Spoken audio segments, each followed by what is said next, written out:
সাবেক পুলিশ কর্মকর্তা হিসেবে আমার কর্তব্য স্থান ছিল আপনার তখন বগুড়ার শেরপুর থানায়, বগুড়া শহর থেকে শেরপুর থানায় গিয়েছি।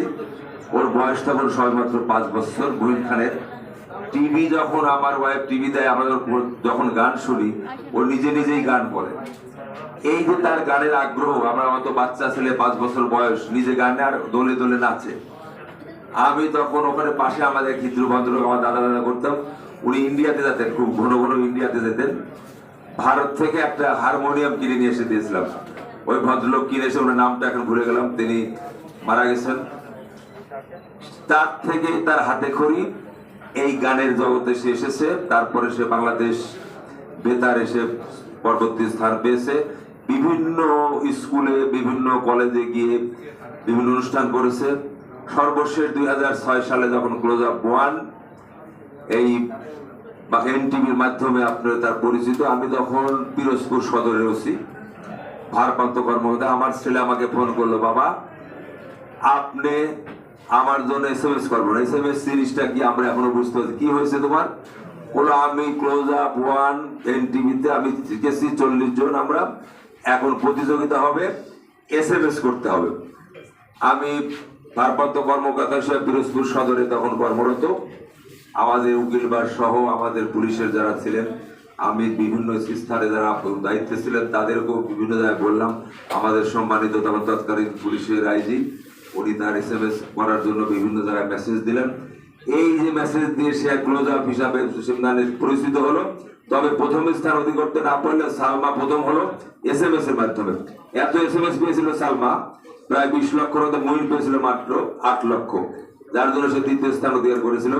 আর সেই মহিন পরবর্তীতে আমরা কি হলো, আমি বাংলাদেশ পুলিশ বাহিনীর চাকরি করার কারণে আমি বিএনপির ওসি হিসাবে আমাকে অবসরে আসতে হলো 2009 সালে। আমার 19 সাল পর্যন্ত চাকরি ছিল। আমি আসলাম, আমার এই সম্মানিত আমার ডাইরেক্টরি বসা আছেন, আমার এই শ্রদ্ধা উনি আমার সারি আর বলি, উনি আমাকে নিয়ে আমাদের এই শিমুল বিশ্বাস সহ আমাদের মহাসচিব ভারপ্রাপ্ত চেয়ারম্যান সব ম্যাডামের কাছে নিয়ে গেলেন, আমাদের চেয়ারপারসন খালেদা জিয়ার কাছে নিয়ে গেলেন। আমাদের বিরুদ্ধে সারা বাংলাদেশে যখন মিথ্যা মামলা হচ্ছে, তখন চেয়ারপারসন আমাদের এই সম্মানিত আজকে প্রধান অতিথিকে নির্দেশ দিলেন যে তোর যা যা প্রয়োজন সালাউদ্দিনকে এগুলো কিনে দেয়। উনি কিনে দিলেন একটি কম্পিউটার।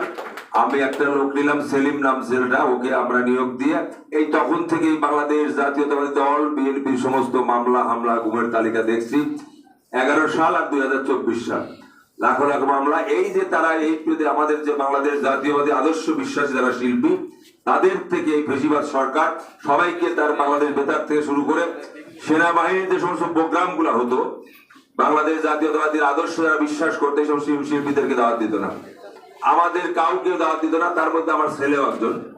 এই বৈষম্যটা আমরা দেখতে চাই না। শিল্পী চাই যখন যে সরকারি আসবে, শিল্পী তার শিল্পীর দায়িত্ব পালন করবে, মানুষকে গান দিয়ে, মানুষকে ভালোবাসা দিয়ে তার জনগণকে উৎসাহিত করবে। এটাই তো, সে কোন দল করলো, কে কোন করলো, এটা তো আমরা চাই না। এই যে আমাদের বাংলাদেশ জাতীয়তাবাদী দল আগামী দিনে ক্ষমতা আসলে আমরা তাদের কাছে এই আশা চাই যেন শিল্পীদেরকে শিল্পীর মতন দেখা যায়, কোনো পক্ষপাতিত্ব না নিয়ে, বৈষম্য না নিয়ে কোনো কাজ করুক। আজকের যে গানটা আমরা দেখলাম, এই গানটা আপনারা অনেকে দেখেছে। এটা ওই সময় আমি নিজেও আমার এলাকায় ছিলাম। আমি যেহেতু পাবনা 1 আসনের আপনার দায়িত্বে আছি, ওখানে আমি আপনার গত 18 সালে আমি সংসদ সদস্যদের নমিনেশন পেয়েছিলাম। আমি নিজেও এলাকায় পরপর 2 বার চেয়ারম্যান হয়েছি। উপজেলা নির্বাচনে আমাকে ওই ফেসিবাদ সরকারের আপনার শামসুল হক টুকু আমাকে বিপুল ভোটে জয়লাভ করেছিল। জয়লাভ করার পরেও আমাকে ফেল করাছিল উপজেলা চেয়ারম্যান থেকে। তা আপনারা সেই ফেসিবাদ থেকে আমরা মুক্ত হয়েছি। আমাদের এই গানের জগৎ শিল্পীর আজকে যে গান উপহার দিল, তারেক রহমান আসছে, এভাবে যেন আগামী দিনে সবাই সমভাবে সমবন্টন করে এই শিল্পীরা অংশগ্রহণ করতে পারে, এই আশা ব্যক্ত করে আজকে যারা আয়োজন করেছেন সকলকে এই আয়োজনের থেকে আমাদের বাংলাদেশ জাতীয় দল বিএনপির পক্ষ থেকে সবাইকে ধন্যবাদ দিয়ে আমি আমার বক্তব্য শেষ করছি। খোদা হাফেজ। বাংলা